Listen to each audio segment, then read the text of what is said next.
So we can finally proceed with our installation of Windows Server 2016. So we can continue and go ahead clicking on New. Uh, Simply name it Windows Server 2016. Locate your ISO image file for Windows Server 2016. And by default, the edition will be set to Windows Server 2016 Standard. However, we're going to want to change this to a standard desktop experience.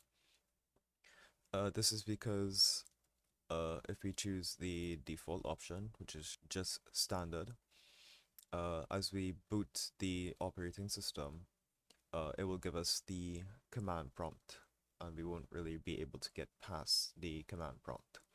The desktop experience, on the other hand, will give us access to Windows graphical user interface, which will allow us to utilize the operating system in a much more in a manner that is easier for us as humans. Um, right. I made a mistake there with a previous Windows Server 2016 folder, so I simply deleted it and uh, I should be able to continue. Once again, with the host name, we cannot have spaces in between. Once again, this is for accessing the virtual machine remotely. And to log in to the operating system, generally, the default username and password will be VBoxUser and change me. You can change these, of course, at your own discretion. I have no need to at this moment, so I'll go ahead and click next. Right. Now we allocate our computer hardware to the virtual machine. I'm going to give it about 4 gigs of RAM and 2 CPUs. Just to let it run a bit faster, especially if you have processes running in the background. Right. And for now, the default of 50 gigs of hard disk space is fine for me. So I'll go ahead and click next. And then we can review the settings that we allocated to the virtual machine, and everything looks fine. So I'll go ahead and click finish and allow the virtual machine to boot up.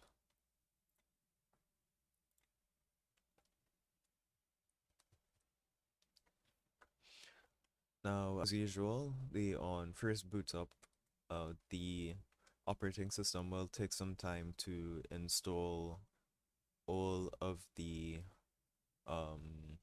resources that it will need. So we will simply allow it to do that. Just allow it to continue running until we get a prompt that it needs to install.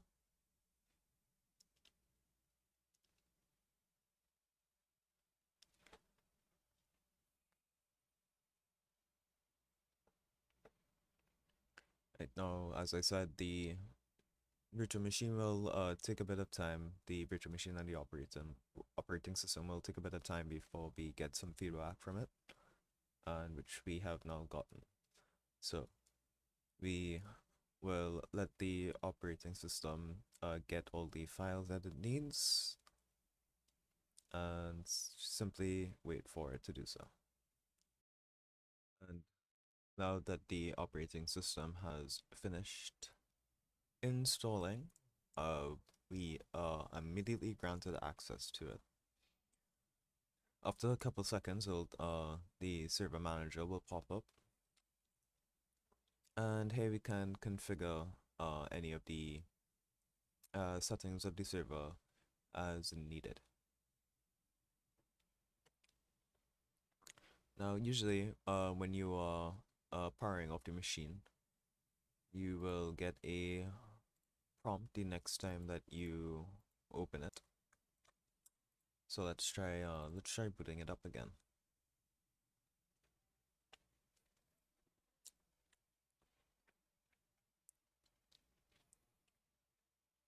What will typically happen is the operating system will ask you why the server was shut down, as I'm sure we may know, servers for many processors aim to have an uptime of 99.9%, which essentially means that the servers are,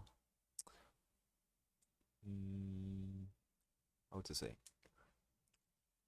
the goal is essentially for the server to be running 99.9% of the time, essentially, with as little downtime as possible.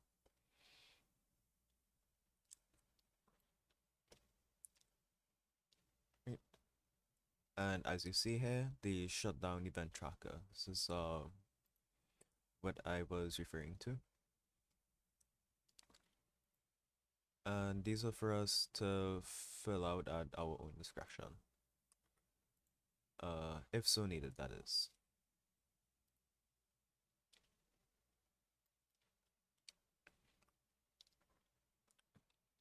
And with that, Windows Server 2016's operating system is running inside of our virtual machine.